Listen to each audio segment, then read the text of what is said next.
ఖమ్మంలో పాలేరులో 1,00,000 మందితో బహిరంగ సభ పెట్టి భూభారతి చట్టాన్ని మనము ప్రజలకు అంకితం చేద్దామని నేను వారికి సూచన చేసిన. సీనన్న 1,00,000 కాదు, నువ్వు బట్టి గారు తుమ్మల గారు అనుకుంటే 5-6 లక్షల మందితోనైనా ఖమ్మంలో సమావేశాన్ని ఏర్పాటు చేస్తారు.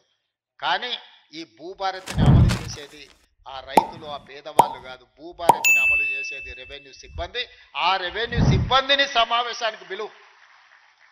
మన ప్రభుత్వ ప్రతినిధులు వాళ్ళే. ఇవాళ మా ప్రభుత్వానికి మంచి పేరు రావాలన్నా ఈ ప్రభుత్వం తెచ్చిన చట్టం పక్కాగా అమలు జరగాలి అంటే అది మీ ద్వారానే సాధ్యమవుతుంది. అందుకే మిమ్మల్ని ముఖ్య అతిథులుగా మీరందరూ మాతో పాటు అతిథులు. ఈ సమావేశంలో మీరు ప్రేక్షకులు కాదు, మీరు కూడా అతిథులే. ఈ చట్టాన్ని ప్రజల దగ్గరికి తీసుకెళ్లే బాధ్యత మీ భుజస్కంధాల మీద ఉంది. మా ప్రభుత్వం రెవెన్యూ సిబ్బందిని సంపూర్ణంగా విశ్వసిస్తుంది. మిమ్మల్ని దొంగలుగానో, దోపిడీదారులుగానో, అవినీతి పరులుగానో మేము చిత్రీకరించదలుచుకోలేదు.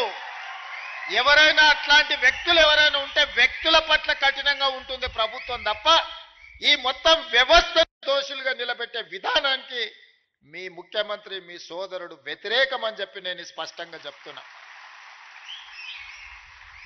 ఎంతో మంది శంకర్ లాంటి ఐఏఎస్ ఆఫీసర్, మాధవరావు లాంటి ఐఏఎస్ ఆఫీసర్ ఎంతో మంది తమ జీవితాలను సర్వం దారబోసి చట్టాలను తయారు చేసి ప్రజలకు అంకితం ఇచ్చారు.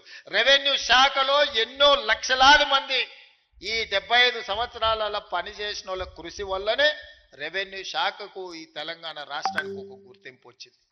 మేం చేసే తప్పిదాలను కప్పిపుచ్చుకోవడానికి మిమ్మల్ని దోషులుగా నిలబెట్టే విధానానికి నేను వ్యతిరేకమని చెప్పి స్పష్టంగా చెప్పదలుచుకున్నాను. జరగవచ్చు, అక్కడో ఇక్కడో తప్పు జరగవచ్చు.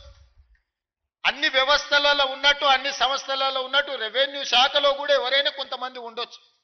అంత మాత్రాన శాఖను మొత్తాన్ని దోషిగా నిలబెట్టి ప్రజల ముందు వాళ్ళను అవమానించే విధంగా మాట్లాడే విధానాన్ని నేను వ్యతిరేకిస్తున్నా.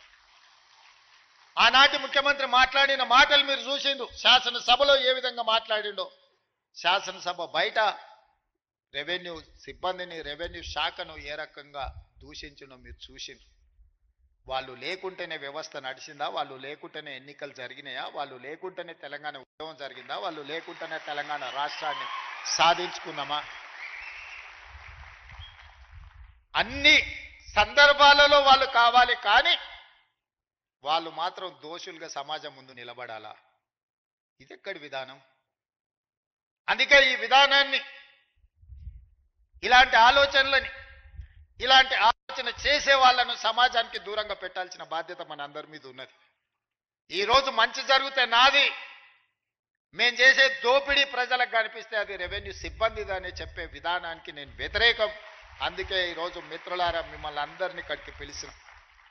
నేను మీకు అందరికీ విజ్ఞప్తి చేస్తున్నా, మా కలెక్టర్లకు ఆదేశాలు ఇస్తున్నా.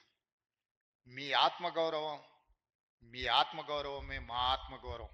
మేము వేరు, మీరు వేరు కాదు. మనందరం కలిస్తేనే రాష్ట్ర ప్రభుత్వం. అధ్యక్ష, ఇంకో మాట కూడా నేను స్పష్టంగా మనం చేస్తా ఉన్నా. ఈ భూ రికార్డుల ప్రక్షాళన దేశం మొత్తం ఇక్కడ నేర్చుకొని పోయే విధంగా చేయాలని సంకల్పించిందే ధరణి వెబ్సైట్. అధ్యక్ష, ఆ ధరణి వెబ్సైట్ ఒకసారి వస్తుంది with in few months to go. మేము రేపు పొద్దున, అధ్యక్ష నేను చెప్తున్నాను, పొద్దున రిజిస్ట్రేషన్ అయితే గంట లోపలనే అది సైట్లో అప్డేట్ అవుతుంది. అధ్యక్ష, that is what is Dharani website. అంటే ప్రతి గంటకు ROR ఉంటుంది, ప్రతి గంటకు జమాబందీ ఉంటుంది. ఒక్క నిమిషం కూడా ఏది పెండింగ్ ఉండదు. దానికి కొంత రెసిస్టెన్స్ ఉంది అధ్యక్ష. కొన్ని చోట్ల కొంతమందికి ఆదాయం పోద్దనే దుర్మార్గమైన ఆలోచన ఉంది. చాలా దుర్మార్గమైన వ్యవహారాలు జరుగుతూ ఉన్నాయి. ప్రజలు క్వశ్చన్ చేస్తున్నారు, అవేర్నెస్ వచ్చింది అలా.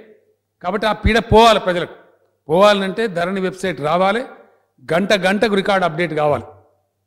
అమెరికాలో ఉన్న వాళ్ళు కానీ, ప్రపంచంలో ఎక్కడున్న వాళ్ళు కానీ ఏ భూమి ఎవరి పేరు మీద ఉన్నదో బటన్ కొడితే చూసేటువంటి పరిస్థితి వస్తుంది. అధ్యక్ష, నేను తయారు చేసినది, నేనే ఇన్వాల్వ్ అయి చేసినాను.